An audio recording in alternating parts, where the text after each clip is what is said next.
na biso tozana mbala oyo babengi yango mbala lang.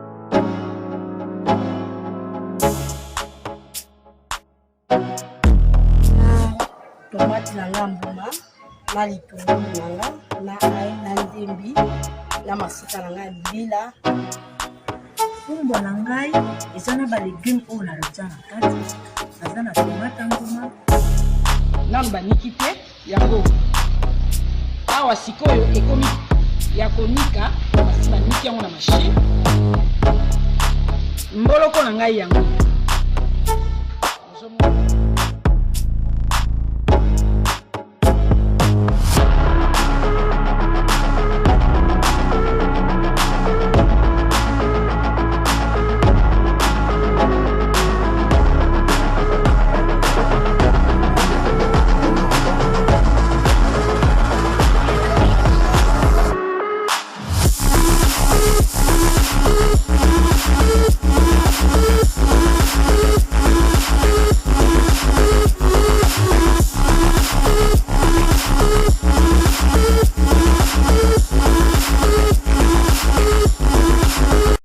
L'émission Moseka de Malheur Moderne vous dit bonjour. Mbote Balandinio, c'est l'émission Moseka Malheur Moderne. Bonjour, bonjour.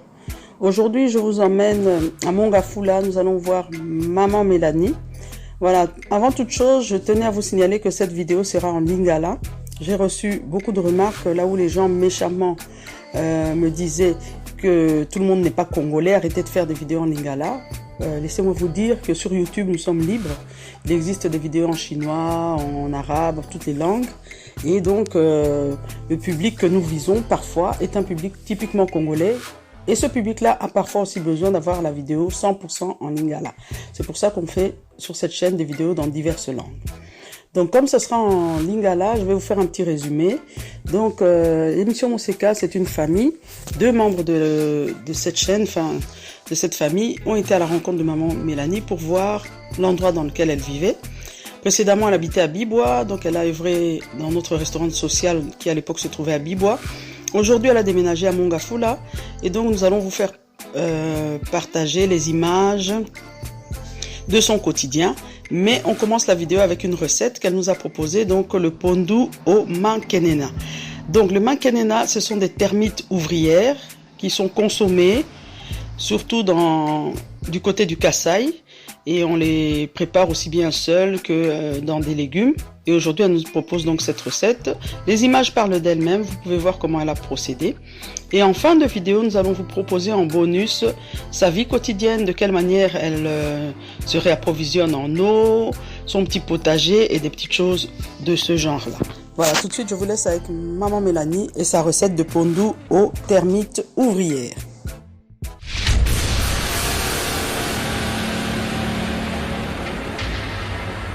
Mbote maman. Mbote papa nanga. Tout d'abord naza ko se présenter. Pona ko sala eloko bongo te. Ka kombo nanga Mélanie Djibwe. Na banje awa na Mongafula, na commune na Mongafula, na quartier Bon Accueil, avenue Luzizila, numéro 47. Den to sala lelo awa nazana elubu nanga na olamba lelo. Azolamba pondu batia mankenela na kati. Pondu ana chiluba azobenga ngo kaleji kala mankenela. Na monoko mboka na nga kisonge nga na musonge 100%. To bengi ngo kale esikele makena de nazolamba lelo. Kale esikele makena na kotia ndembi mafuta mbila aubergine za awa ayi nanga bozomona ngo concombre ezali nguba ya mubeso ezali na kotia na kati ya pondu na nga po ebima bien. Matungulu ya ngoyo ezali, poivron ezali, nyonso na kotia na pondu.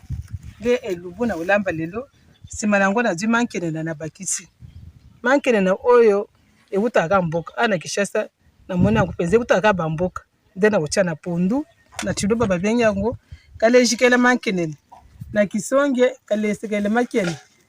Awa na lingala mankenena oyo na yebi yango na lingala te. Na yebi kaka mankenena na chiluba makena na kisonge. De nazolamba lelo elubu nazala ngo lelo yango oyo.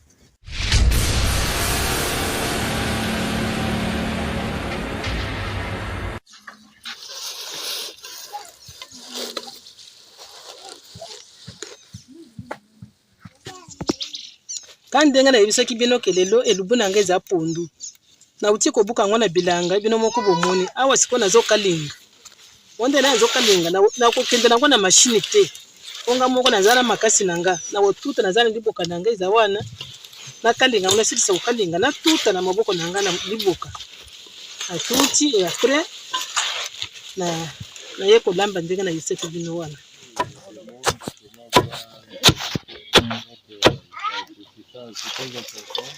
Kandi ndenge nayebisaki bino elubu na nga pondu yango nazotia na liboka naboyi makambo ya mashine oyo okende kotuta na mashine bongo na mboka tobantu otuta ndenge nini yango nazotuta atie na liboka na bandi kotuta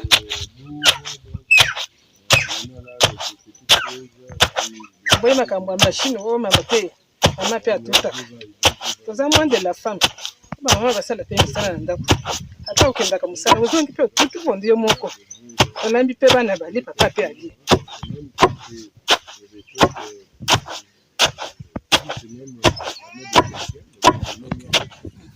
nayebisaki bino elubu na nga baepisi nalakisaki bino yango oyo nazotia sikoyo na pondu mpona tuta na kati.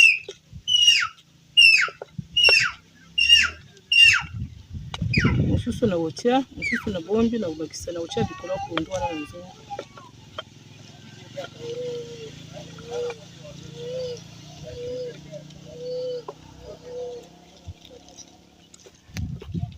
Cheka pondu.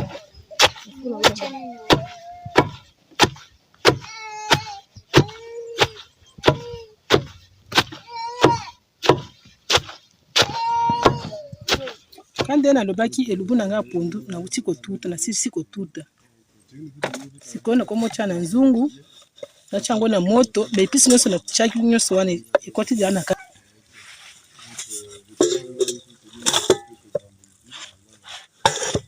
Natie pondu na nga na moto na mbabula na nzungu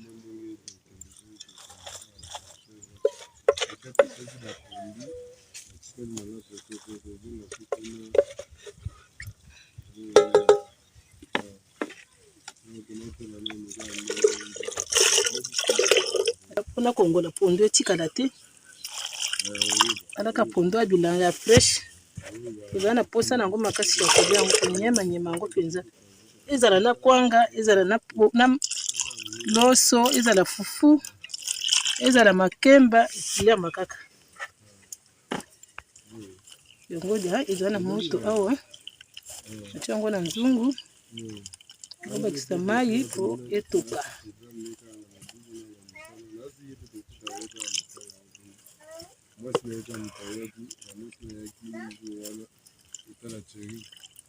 Chimai na nzungu na pondu na nga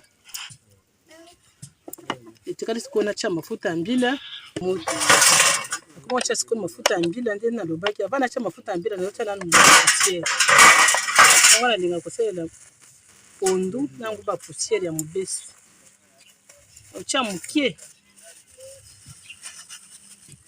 otia ebele te na otia mokie mpo pondu na nga eza pete eza pondu ya fresh ebeba te oya kolemba makasi kala te nabwaki sikoyo mafuta pondu ebongaka na mafuta ya mbila mafuta yango epe ya bien aba so mafuta omeki yango otalike mafuta oyo ekozala bien mpo soki olamina mafuta mabe ekobebisa pondu ata eza kitoko ndenge nini ata eza fresh soki olamika na mafuta ya mbila ya mabe obebisi fo kopona mafuta ya bien yo mama oke wenze somba mafuta ya bien sikoyo nakomoda zipi nzungu na nga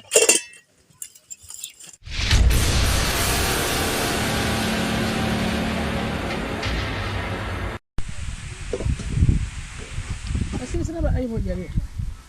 Es botón.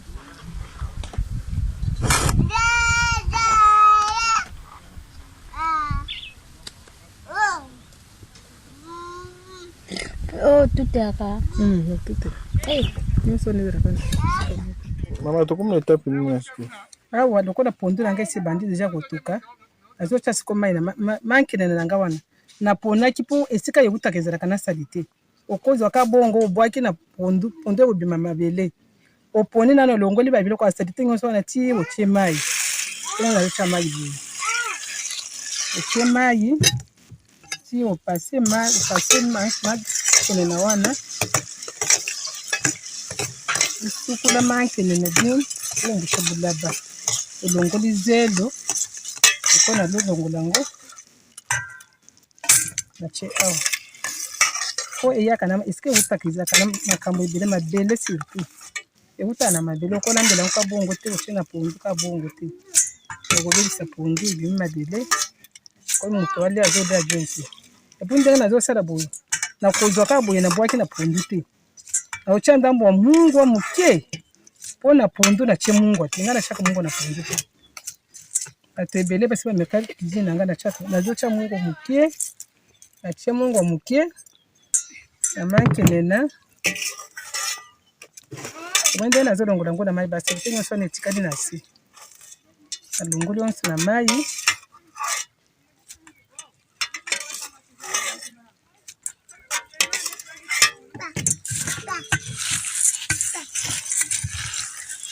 mungo wana ikota ntango mungo ekotakota natyango siko na mbabula ezo mwa moto esa neti ezolamba bamoke azotokisa moke mungo wana ekota mpenza ekoti nde na kozwa siko na bwaki na pondu soki obwaki kaka bungo natyango siko na mwa moto na nga natie na mbabula mpona tokisa kotokisa wana ezotokisa ezaka mpo mungwa ekota na mankileni ntango siko na kobwaka na pondu ekobima bien ponga natyaka mungwa pondu nini mungwa na pondu te soki otyaka ozwika mankele na bongo obwakika na nini ekobima zelu ekobima bien te omona ozolia mankele na part pondu a part mais soki osali solution ngo nazosala osangisi ekozala bien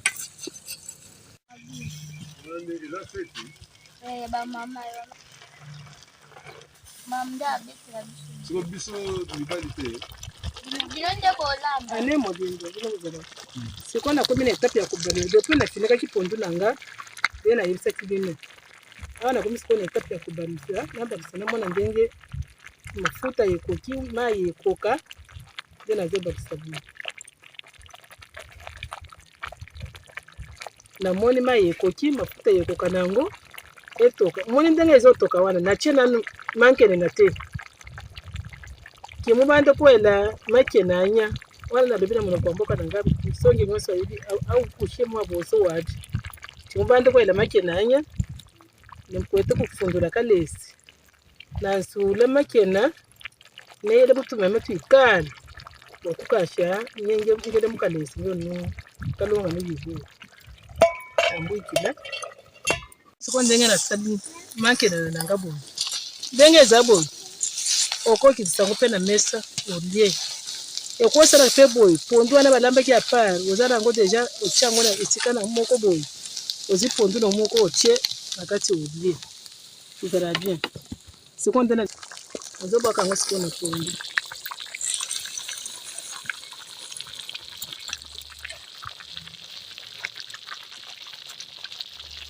wana siko nde ekosala siko bien na monoko ntango ozolia kama mungo wana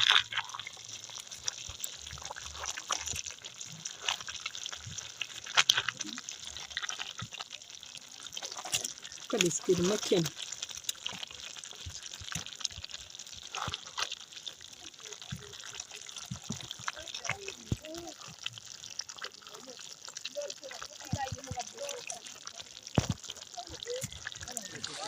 nakomi na etape ya suka andenge nakitisa pondu na nga yango ebeli yango nyonso bomoni eza na moto ndenge ezotuka ebeli ndenge nakitisa siko natya na mesa nakabola bana balia bayoka elengi ya marse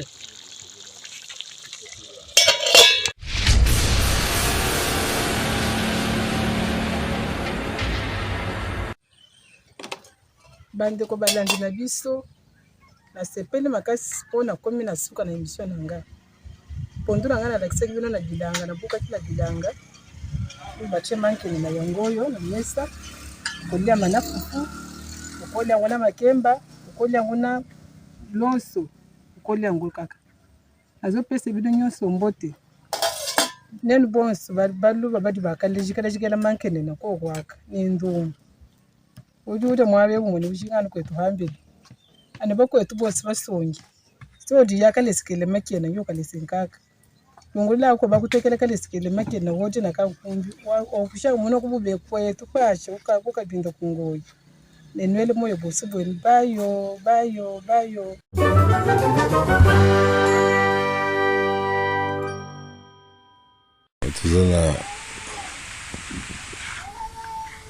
le côté de Zuzi là vers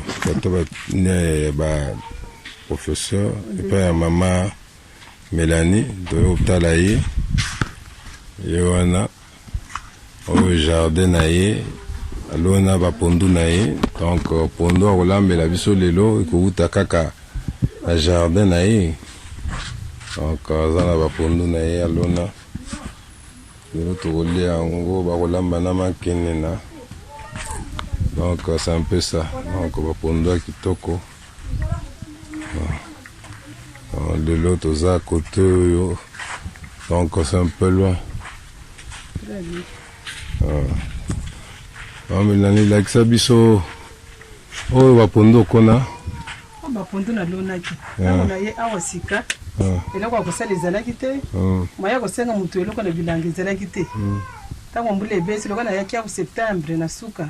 Mbule beti na sombi ba butire nanga oyi pa bandeko ba voisin na loni eba kiteke ko bote menza masungi e boti ezaneza wana ba eso evete ba ko somba ngo mutoko ya zana fete aya so abombi simbongo na esameri aya buki parce ba buki ngo déjà 4 fois depuis na loni yango on den sample na lonaki bonga na dinga ko bien sample on ya ko somba sample nini sample oyo eza mbwengi siko mbwengi tsuki toloni yango ebotaka makasa oyo te tobengi yango nsambu oyo soki na lingi sampu nde eza ndunda sampu eza légume vert mais sikoyo yango moko en soi ebimisaka mamadeso ya mike babengaka mbwengi osiko soki esali boye nde ekauki siko nde ekauki neti nde eza boye na pokwa azolongola yango deja oyo ya kokauka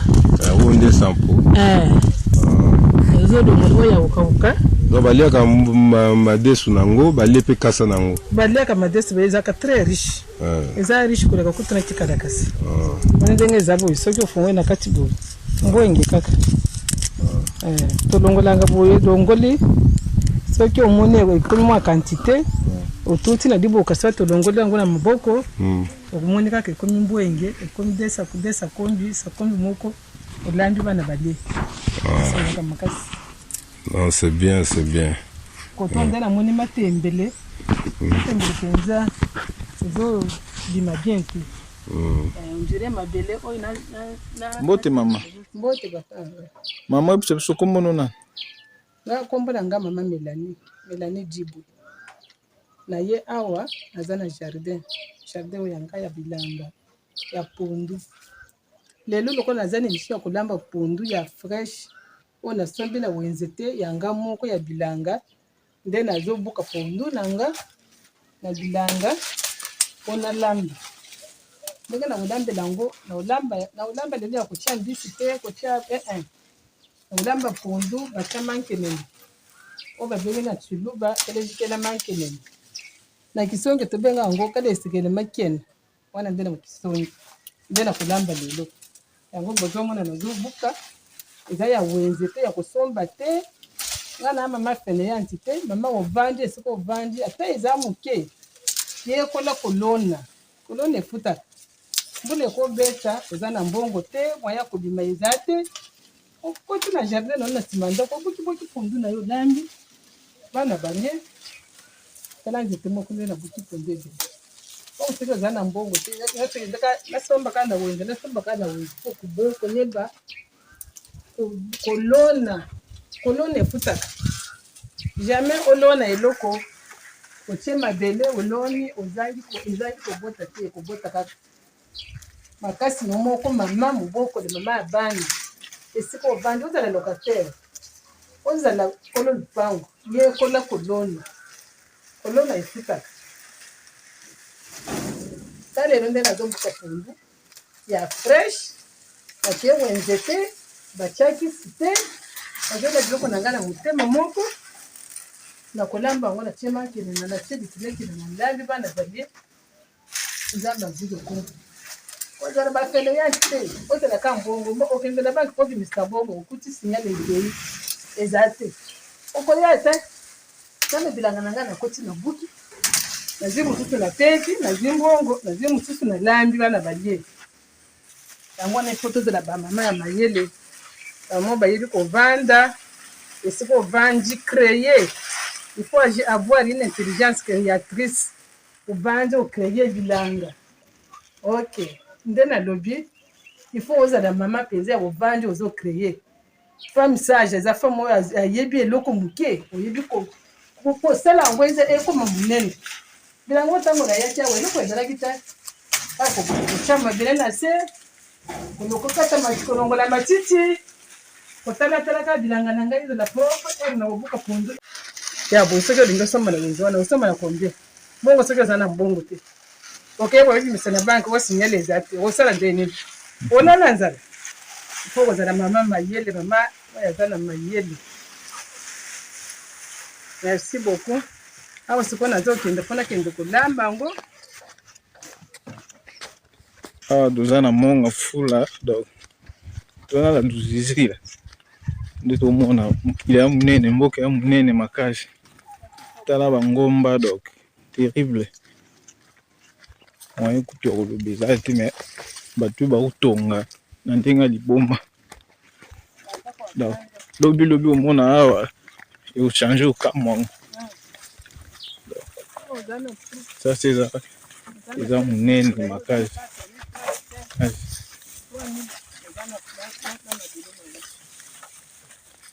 bakotonga moyen te terrible ya kosamba utu eza tala bandako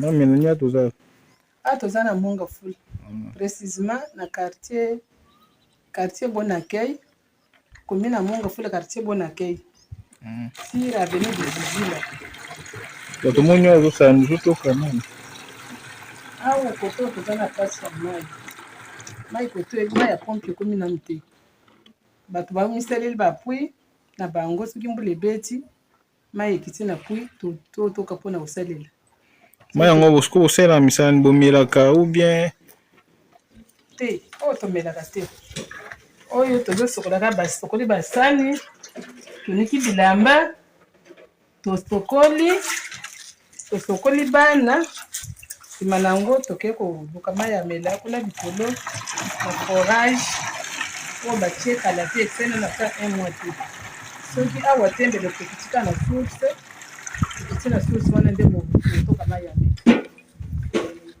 source eza mwa mosi mai yango sikoyo ezobota na se ou bien eza mai ya mbula ou bien mai oyo eza mai ya mbula motu ye moko kolo parcelle oyo amoni moya atongisa atonga na mai oyo ya bato batokaka esinda te asali pui na ye eutaka na batole asangisa batole na ye wana ti mai ekitaka ekiti ekoti na libulu nde tosalelaka soki mbula eza te ezalaka esilaka te oyo oza na elanga yango te ezalaka te po mingimingi ezaka ya mbula eutaka na mabele te nde tosala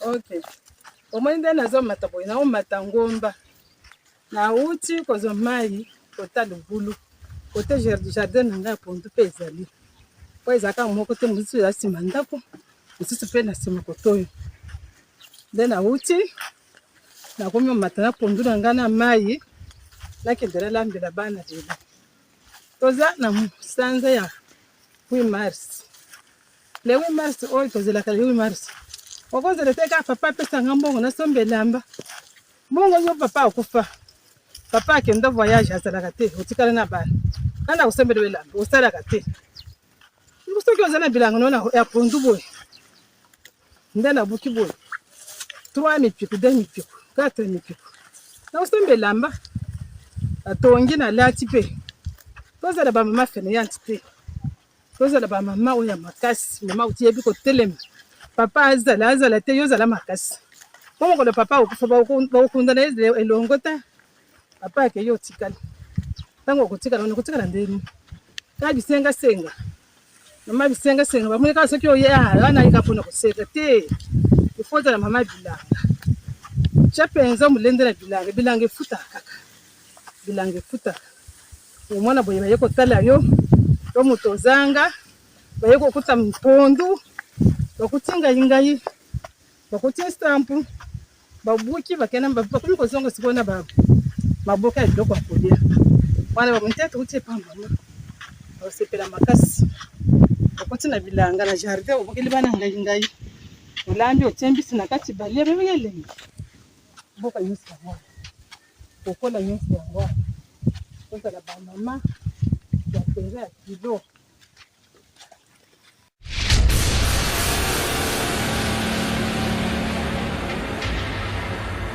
Voilà, nous sommes à présent arrivés à la fin de cette vidéo. J'espère que ça vous aura plu. Si vous êtes nouveau sur ma chaîne, je vous invite à vous abonner et activer la cloche de notification afin de ne rien manquer. Voilà, bandeko, merci beaucoup. Ndenge bolandi bilili oyo ya mama Mélanie lelo alambaki biso pondu ya mankenena. Donc, ce que ezambala na liboso ko kita na chaîne oyo ko s'abonner pe ko fina na cloche de notification pour zanga ba vidéo na biso asika te. Moi soutien pe ça la moi bien ko partager ko laksa baninga o moi like o tikeli biso moi commentaire malamu tous on a besoin moi ba encouragement besoin moi na ko sa ba vidéo oyo ezo senga moi ba énergie ezo senga misolo ezo senga makambo belé donc toujours ça la on pour tous passionné mais eloko ya kako pesa biso moi makasi nde to ba biso pesa biso courage ezalaka à travers ba témoignage na bino ya gentillesse oyo ezolakisa biso ke bato bazali o bazali intéressé kolo batela bino na bandako na bino bisika bozwami tokutani mbala ya sima.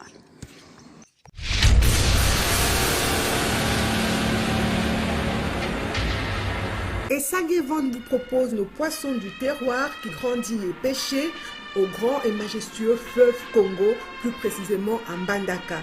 Donc ce sont des poissons congolais de père et de mère. Ba papa ba mama bandeko, bo lembate, bo somba nzombo mongusu, bambisi oyo, ba pala bango na mama na bango azali congolais. Bo benga na numéro 082 63 55 805. Pona ba commande, pona koyeba talo, pe pona koyeba esika nini mbisi ezali. Nous pouvons vous livrer le poisson, donc n'hésitez pas à nous contacter. Peu importe avec quoi vous allez préparer ce poisson, il sera toujours excellent. Goût!